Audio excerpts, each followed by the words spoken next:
A fragment from a lecture at an alien institute. Humans are a rather unusual species. I think everyone has noticed that in all xenobiological databases they are usually marked as Deathworlders and Gardenworlders at the same time.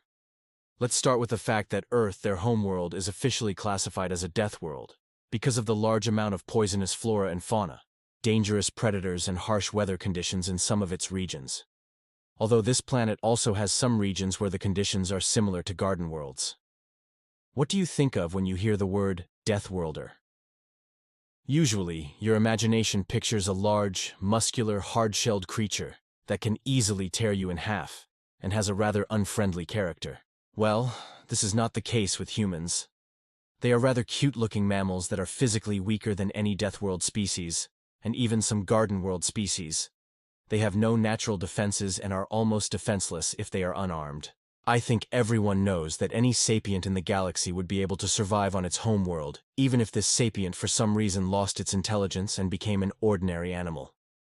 Humans are so unadapted to the conditions of their homeworld that they have to wear coverings made of different types of fabric, which they call clothes, in order not to get sick. If a human lost his intelligence and found themselves in a random place on Earth, this human would most likely either die due to weather conditions or become the prey of some predatory animal.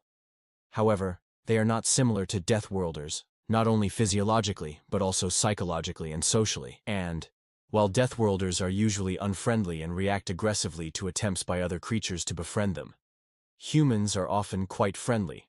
Among them, there is even a minority that is extremely interested in romantic relationships with members of other species, which, however, is no more than 5% of their population. Socially, Deathworlders are characterized by rule by force. Their societies are usually ruled by the strongest among them. The government of human civilization is a democratic republic.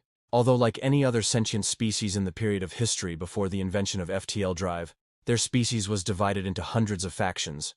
Rule by force was a rather rare form of government among their factions. While most Deathworlder civilizations are quite warlike, the situation is somewhat different with humans. Although their civilization is characterized by some militarism, for example, they allow their civilians to have weapons, their politic towards other civilizations is quite peaceful. The only exception is civilizations that use slavery. Humans are extremely aggressive towards them.